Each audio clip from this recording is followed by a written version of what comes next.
আমার ভাইকে পুলিশ ধরে নিয়ে গেছে। হ্যাঁ হুজুর, একটা মেয়েরা বলে মেয়েরা আত্মহত্যা করছে। আত্মহত্যা করলে তো কেস ফিনিশ।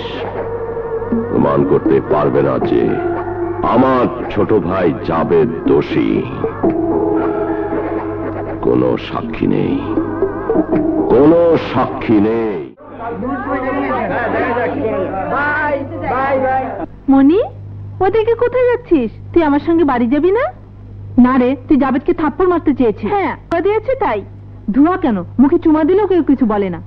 জাবেদ খুব খারাপ লোক, তোর সাথে গেলে ও আমাকেও অপমান করবে। আবেদা শোন, কাল তো যাবই, আপনার মেয়ের জন্মদিন, যাব না কেন? আপনারা সবাই কিন্তু আসবেন। হ্যাঁ স্যার। কি হয়েছে? তুমি বাড়ি যাওনি কেন? আমার সঙ্গে যে এসেছিল সে চলে গেছে। আমার ভীষণ ভয় করছে, আমাকে একটু এগিয়ে দিয়ে আসুন না স্যার। চলো।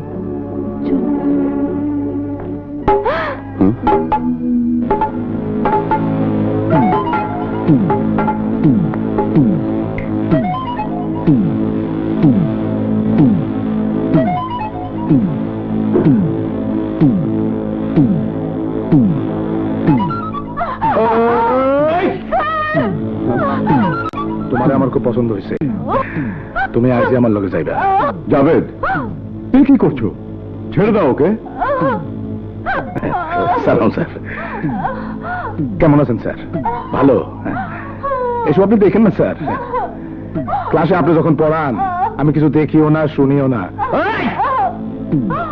আর এটা ক্লাসের বাইরে, আমাদের ক্লাস। এখানে আপনি কিছু দেখবেনও না, শুনবেনও না।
খা খা, সবাই খা।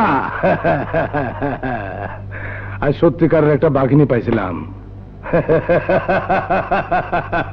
গুলি মারলেই লাফায় ওঠে। এই যে, এই সেই শয়তান।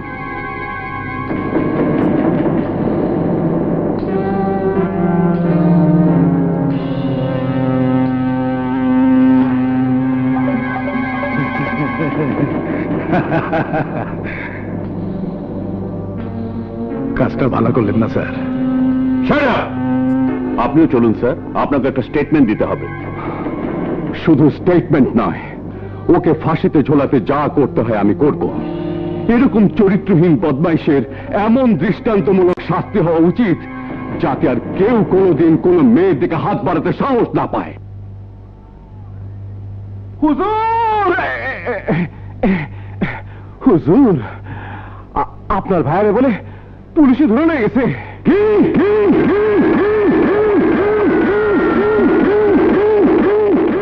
আমার ভাইকে পুলিশ ধরে নিয়ে গেছে?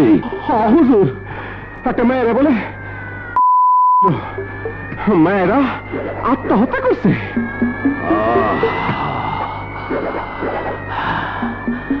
আত্মহত্যা করলে তো কেস ফিনিশ। প্রমাণ করতে পারবে না যে আমার ছোট ভাই জাবেদ দোষী। কোনো সাক্ষী নেই, কোনো সাক্ষী নেই। সাক্ষী আছে, প্রফেসর ফিরোজ রশিদ স্টেটমেন্ট দিছে। প্রফেসর ফিরোজ রশিদ? আমি ফিরোজ রশিদ।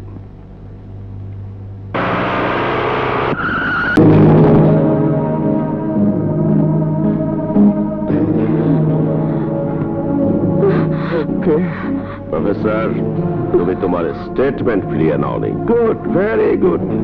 তুমি যেমন তোমার কথা ঠিক রেখেছো, আমি তেমনি আমার কথা ঠিক রাখার জন্য এসেছি। তুমি আমার ভাইকে জেলে ঢুকিয়েছো, আমি তোমাকে কবরে ঢুকিয়ে দেব।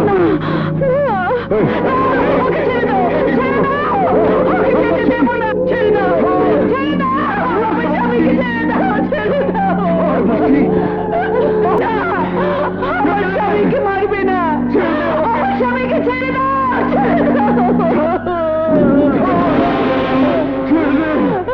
কবর দেবার সময় চিৎকার করা ঠিক না, তাতে আপনার কষ্ট পাবে।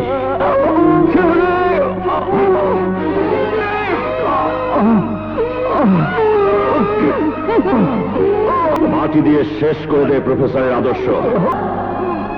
স্বামীর লাশে সাদা কাফন পরাতে পারেননি বলে দুঃখ করবেন না, ওটা সারা জীবন আপনার গায়ে জড়িয়ে রাখবেন।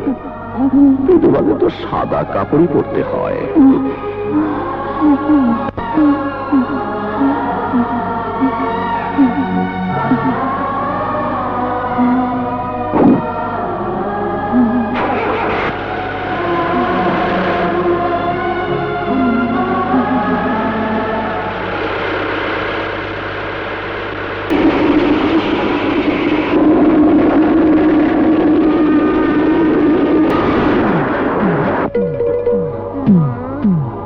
হে আল্লাহ, এই মাসুম বাচ্চা কোত্থেকে উড়ে এসে আমার কোলে পড়লো আল্লাহ। বাবা, ও কে? জানি না, ও আজ থেকে তোরই বোন। আমি তোদের দুজনকে একসাথে গড়ে তুলব।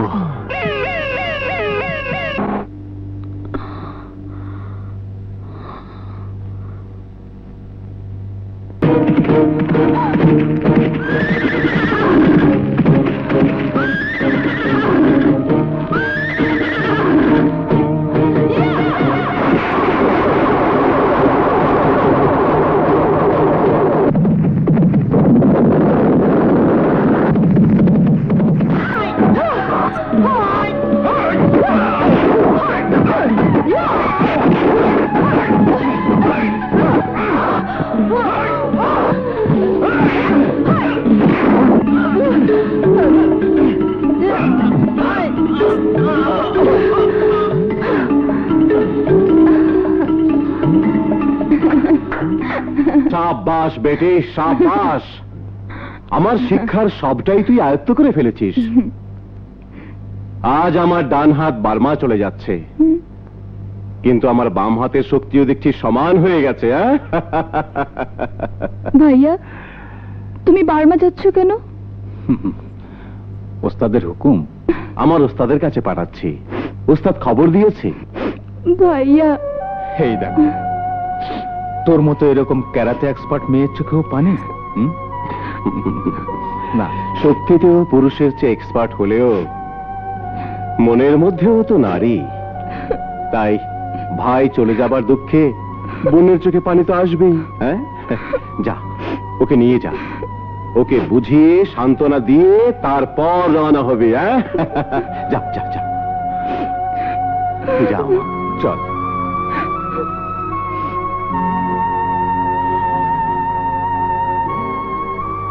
হায় রে মায়া, কার কে কোথায় এসে কি করে জড়িয়ে গেছে আল্লাহই জানে। কোথায় ওর বাবা, কোথায় ওর মা, ভাই, বোন, কি করে বা হারিয়ে এসে আমার কোলে পড়ল।